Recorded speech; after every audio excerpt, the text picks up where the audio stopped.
Te presento a Robert Bigelow, millonario y empresario estadounidense, vinculado entre otras cosas a la carrera espacial. Participó activamente con la NASA a través de su empresa Bigelow Aerospace y se especializó en el desarrollo de módulos para uso humano en órbita. Pero de lo que te vengo a hablar no es de su carrera aeroespacial, sino de una de sus cruzadas más importantes, algo que lo mantiene profundamente inquieto hasta el día de hoy. Robert Bigelow no es un millonario común. Detrás de su fortuna hay una búsqueda que va mucho más allá de lo material. Si analizas la vida de este personaje, te darás cuenta que desde muy temprano ha tenido un vínculo muy especial con los fenómenos que no tienen explicación. En 1995, Bigelow fundó el National Institute for Discovery Science, una organización privada dedicada a investigar fenómenos inexplicables, y no era solo un capricho de millonario. Él estaba convencido que existía una explicación lógica y científica para estas anomalías. Pero todo empezó a cambiar cuando en 1996 compró un terreno en Utah, conocido como el Rancho Skinwalker, un lugar donde ocurrían cosas que desafiaban toda lógica. Dedicó gran parte de su dinero para estudiar esos fenómenos y fue testigo de muchas experiencias que empezaron a cuestionar lo que entendemos como realidad. Bigelow instaló un equipo científico que operaba todos los días de la semana, pero no eran cazafantasmas con cámaras baratas, eran investigadores serios con equipos de última generación. Pero hay algo que pocos conocen. Durante estas investigaciones, Bigelow fue contactado por científicos del Pentágono y juntos crearían un programa secreto que sería directamente financiado por dicho departamento.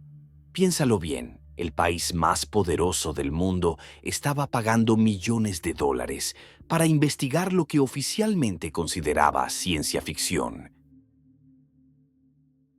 Bigelow vendió el rancho en 2016, pero para entonces ya había visto suficiente. Ya no era solo curiosidad intelectual, era algo más profundo, más personal. Pero detrás de toda esta búsqueda científica había algo que nunca mencionaba públicamente, un dolor que le desgarraba el alma. Su hijo, Rod Lee, decidió partir de este mundo a los 24 años de edad. Imagina ese momento. Tu hijo, en la plenitud de su juventud, decide que la vida no vale la pena vivirla. Y ni siquiera con toda tu fortuna, con todos tus recursos, podías hacer algo para evitarlo. Bigelow siguió adelante, como todos hacemos después de una tragedia. Continuó con sus negocios, con sus investigaciones y con sus proyectos espaciales. Entonces llegó el año 2020 con otra pérdida devastadora. Su esposa Diane murió en febrero de ese año, víctima de síndrome mielodisplásico y leucemia mieloide aguda. 2 meses después el mundo se paralizó con la pandemia, pero para Bigelow el mundo ya se había detenido. Ahora sí todas las piezas encajaban. Todos esos años investigando objetos extraños, fenómenos paranormales, anomalías en el rancho Skinwalker. Todo había sido un preludio, una preparación para la pregunta que ahora lo consumía completamente. ¿Seguimos existiendo de alguna forma? ¿Puede la conciencia sobrevivir a la muerte del cuerpo físico? Y aquí es donde la historia toma un giro. Este hombre, acostumbrado a financiar investigaciones científicas sobre lo imposible, decidió hacer algo sin precedentes. En junio del 2020, pocos meses después de perder a su esposa, Robert fundó el Bigelow Institute for Consciousness Studies. Ya no se trataba de estudiar de manera superficial la vida después de la muerte, sino que era algo mucho más ambicioso. En el año 2021 anunció un concurso que molestó a más de alguno en la comunidad científica. Ofrecía cerca de $1 millón en premios a quien presentara la mejor evidencia científica de que la conciencia sobrevive a la muerte física del cuerpo. El mensaje era claro. Bigelow ya no estaba jugando. Ahora quería respuestas serias y estaba dispuesto a pagar por ellas. En noviembre del 2021 se anunciaron los ganadores y lo que presentaron no fueron especulaciones filosóficas ni anécdotas New Age. Fueron trabajos académicos rigurosos que compilaban décadas de investigación. El tercer lugar fue para Leo Ruigby, un sociólogo que presentó un análisis masivo de casos históricos de apariciones no físicas, centrándose en aquellos que habían sido investigados y documentados por sociedades de investigación psíquica durante más de un siglo. No se limitó a recopilar solo anécdotas, aplicó análisis estadísticos rigurosos a miles de casos, buscando patrones, descartando fraudes obvios, identificando características comunes en reportes independientes de diferentes culturas y épocas. Llegó a la conclusión de que existe un núcleo duro de casos que simplemente no pueden explicarse mediante fraude, alucinación o error de percepción. Algo está ocurriendo que nuestros modelos científicos actuales no pueden determinar. El segundo lugar fue para Pim van Lommel, un cardiólogo holandés que había dedicado décadas a estudiar experiencias cercanas a la muerte en pacientes que habían sufrido paros cardíacos. Van Lommel presentó algo que desafía todo lo que enseñan en la escuela de medicina. Pacientes clínicamente muertos, sin actividad cerebral medible, que luego reportaban experiencias conscientes vívidas y verificables.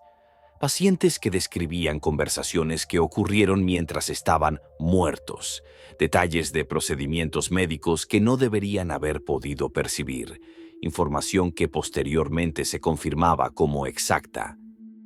¿Cómo puede alguien tener experiencias conscientes cuando su cerebro no está funcionando? Van Lommel argumentó que la conciencia no es producida por el cerebro, sino que el cerebro actúa como una especie de receptor o filtro de una conciencia que existe independientemente.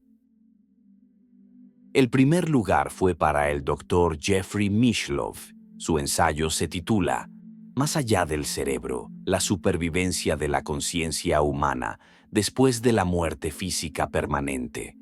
El Dr. Jeffrey presentó un análisis exhaustivo de múltiples líneas de evidencia, experiencias cercanas a la muerte, casos de reencarnación investigados científicamente, médiums que habían sido sometidos a pruebas de laboratorio y fenómenos de apariciones documentados con rigor metodológico.